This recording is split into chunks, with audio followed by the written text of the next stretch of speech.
My little talk is called the Dodd-Frank Follies. I think I'm going to be taking the high road and take the opportunity to be what I was urging Charles Murray to be yesterday and urge others at Freedom Fest to be every once in a while, in the spirit of Milton Friedman. Try to keep those radical ideas lying around because you never know when you might need them. You know, if I was here sitting in front of you in 1987 or 1988 and told you the Berlin Wall is going to fall in 12 months, the Soviet Union is going to unravel in a couple of years, you would have told me to go see my shrink for my delusions of grandiosity.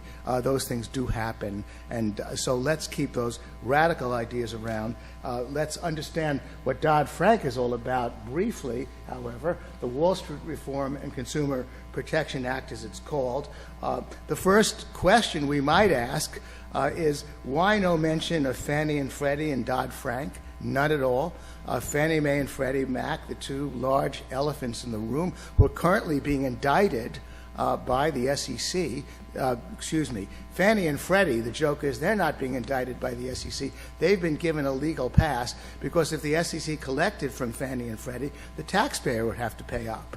So it's only the 6 executives who've been indicted by Fannie and Freddie. Now, well, we have an explanation from the New York Times, from Joe Nocera, columnist from the New York Times, and Bethany McLean in their best-selling book, All the Devils Are Here. Bethany writes for Vanity Fair. She brings the social democratic message to the upper classes.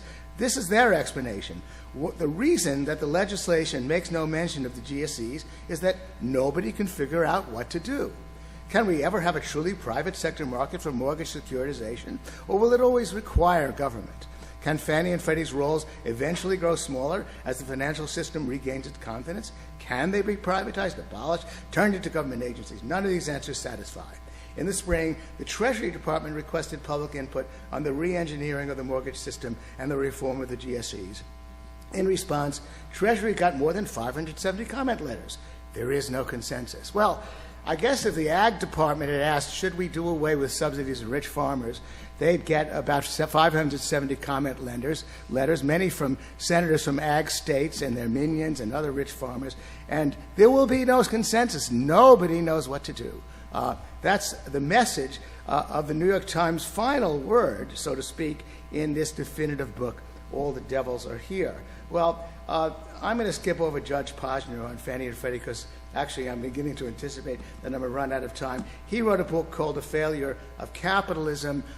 My talk on what really happened, as you may recall, those of you who attended my talk yesterday, is that it was really a failure of capitalism, and that the good judge doesn't know the difference between capitalism and crapitalism. He doesn't understand profit and loss. One hopes that he'll learn that somewhere before the next book he writes, which will probably be tomorrow morning in his case.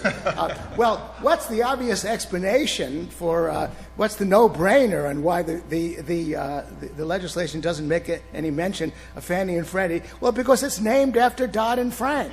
It was authored by Chris Dodd, who received refi mortgages in 2003 from Countrywide Financial, which did expensive business with Fannie and Freddie.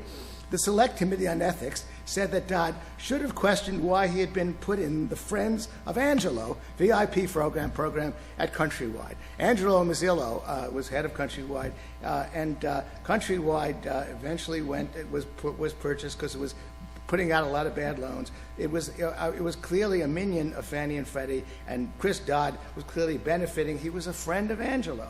Of course, it never occurred to Chris Dodd that this was anything unusual, because I guess it was business as usual. But the embarrassment did apparently drive Chris Dodd from the Senate. He's now, I gather, head of the motion picture industry of America, where presumably he can do less harm.